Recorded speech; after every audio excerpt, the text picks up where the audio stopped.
What's up, guys? It is Savjz here, and on this video we're going to be talking about Leona.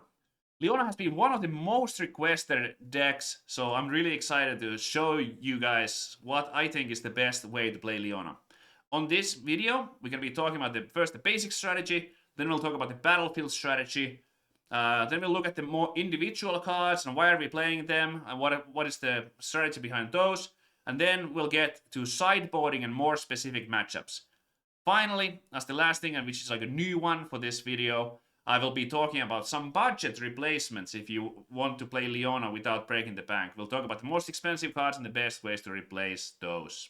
If you enjoy this type of comment, please remember to subscribe and like, leave a comment. It all really helps the algorithm. Let's get to it. So, we are playing Leona, the Radiant Dawn. Whenever we stun something, we get a buff. Buff is a +1. So what we want to do is obviously like gain value, but Leona, in my opinion, the wrong way to play Leona is by adding as much stun as possible. I don't think that's necessary. I think you want to be smart about the stuns that we have. So we want to playing the best stun cards. The legend is not the most powerful, but it's the only way to play green and yellow right now. And the color combination by itself is quite potent.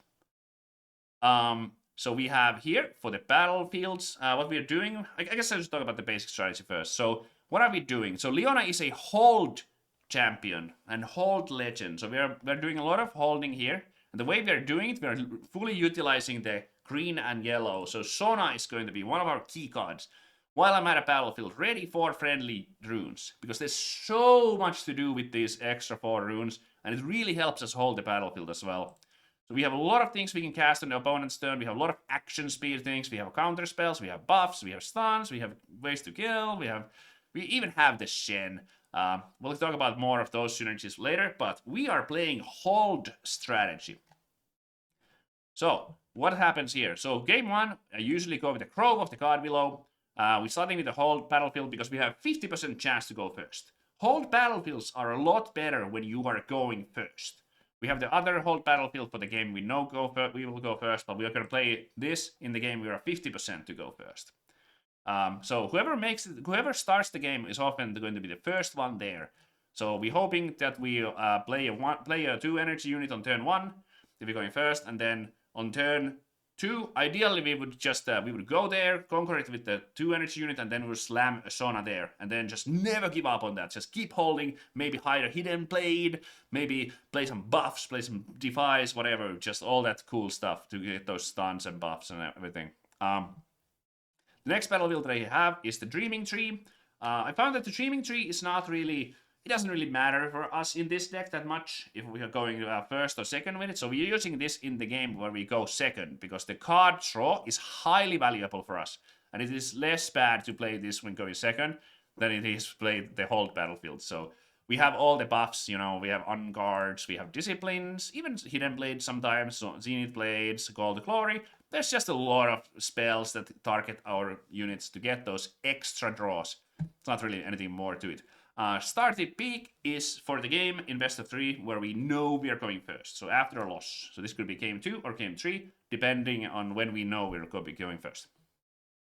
Another snowball battlefield with we're trying to hold, ideally with the Sona, but it doesn't always have to be with the Sona. That would be the best way to do it though. Alright, so our champion of choice is Leona Determined. Very, very strong 4 energy card.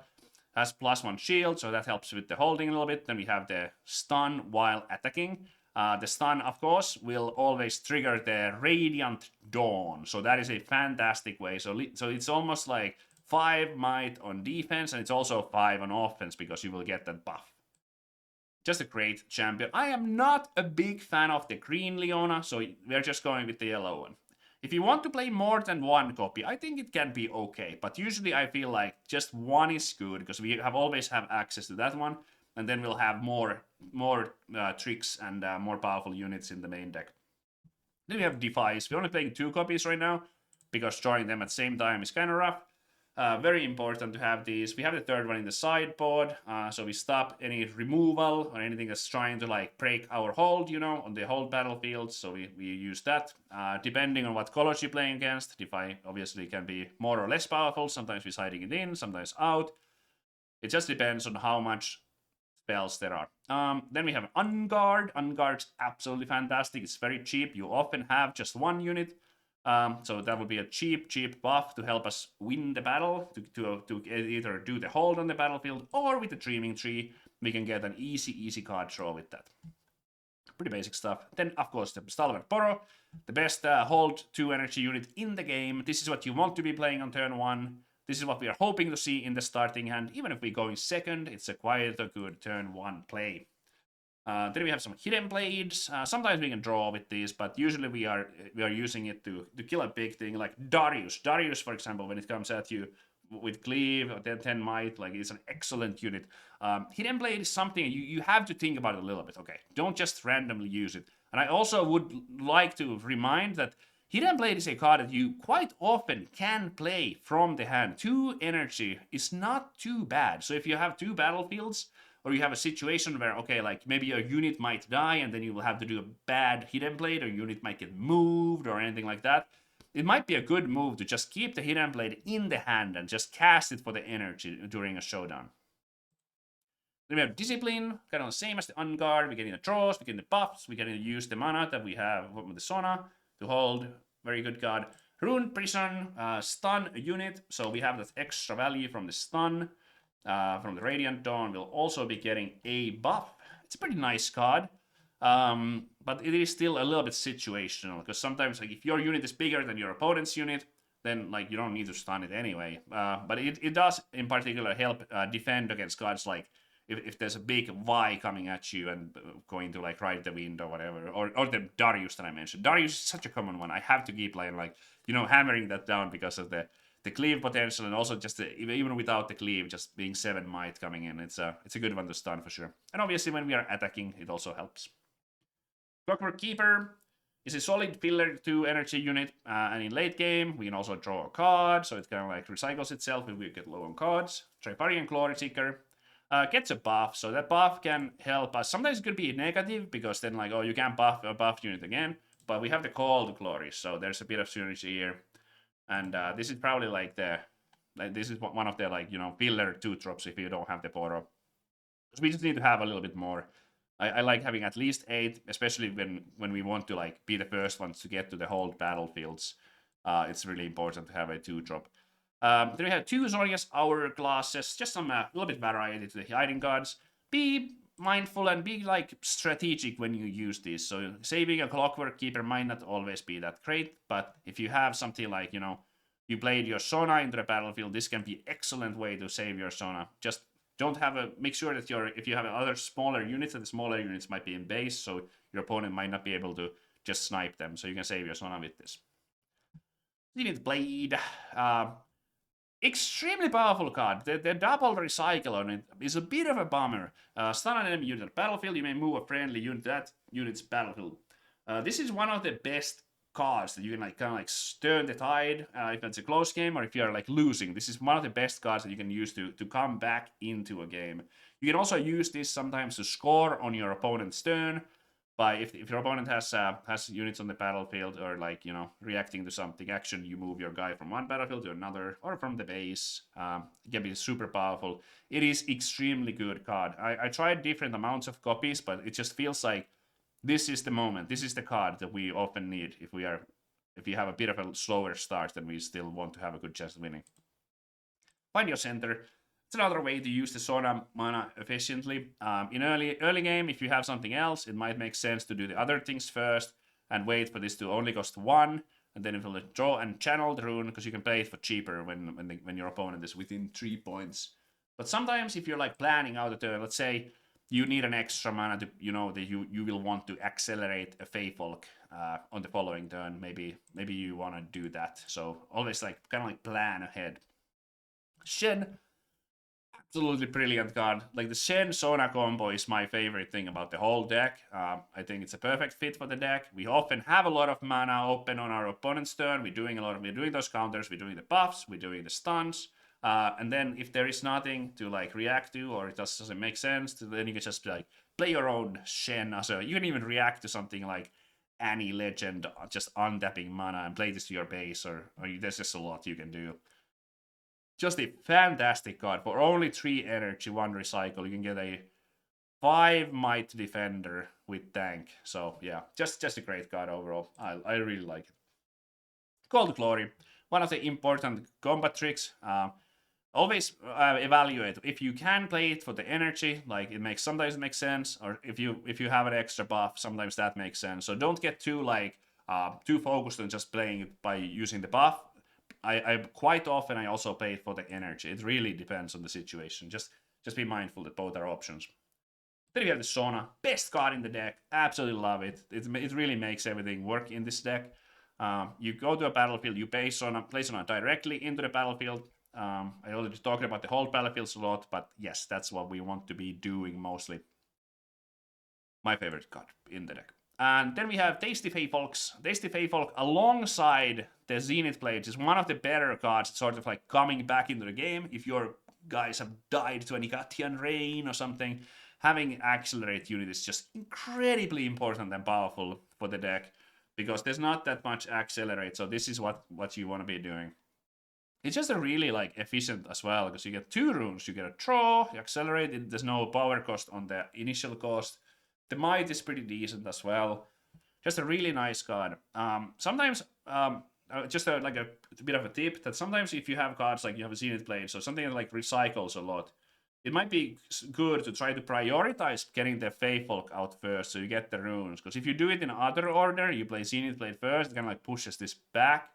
So you kind of like want to get the runes available first to have more to play with. So as soon as you can play the Feyfolk, it's quite often the correct thing to do. If you can play a Feyfolk and it makes sense, you should probably play it.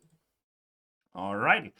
So then we get into the sideboard. We have the 1 extra defy. If there's decks that have a lot of spells, that way we need to like this particular cards that are giving us trouble. We have the charms. There's not really that much like synergy with charm with anything we have, but it's still a very important card against Master Yi in particular, because you get to kind of like dislocate their single defenders. You can move them back, or you can add another one so they lose the benefit. It's just it's a pretty powerful card against that, and it's also like a decent addition, I would say, if there's anything in particular that you don't need. Let's say if you feel like you don't need a Rune Prison, or you don't need the defies against a particular deck, maybe like Charm will be a good, like, you know, always somewhat useful type of card if your defies don't find any value against unit based decks. Then we have the Salvages, of course. Salvages excellent against Darius Hook. We can destroy the hook. It's also action speed, remember, so you can do it on your opponent's turn in showdowns. Draws a card. What else is there to say? Obviously takes out the Dazzling Aurora, which otherwise would give us a lot of pain, because the games go fairly long with Leona. The games are not that fast. So yeah, we need those. And then we have some Wind Walls.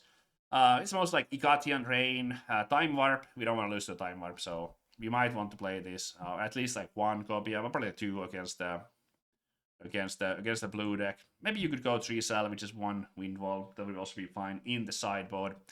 Alright, so let's talk about the replacements. So, well, what is expensive in the deck? So this says like 250 right now. Most of the cost of the deck comes from these right here, Zenith Blade, because this is the only epic in the deck, I believe. These are probably like $30 each, or it could be something like that. So half of the deck is this. So good news and bad news. Good news is that we can replace them. There are actually decent cards. That I would probably add like at least 1 Rune Prison, maybe even 2 Rune Prisons. If you had access to at least 1 Zenith Blade, that would be great. But if we are replacing all of them, we could add maybe like 1 Rune Prison, 1 Zonia's Hourglass, 1 Trifarian, or like Hidden Blade can also be added. So we would just be adding more of the same cards. So we play Rune Prison. You could also play 3 Defies if in your meta there's what to counter. But yeah, maybe like 1 Rune Prison, 1 Hidden Blade, 1 Defy, or Sonia's, depending what you want. So yeah, we can replace those. Then, oh my god.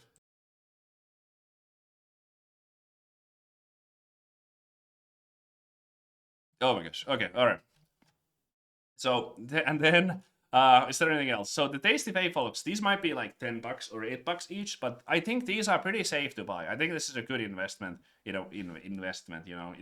quotations, because I do think that there's a lot of different decks that play Tasty Fae folk, and I think they're probably going to be a lot of decks in the future as well, because it's such a great card. So if you have like $20 for a set of Fae folk, I think that's a pretty good spend or relatively when you compare it to like other things.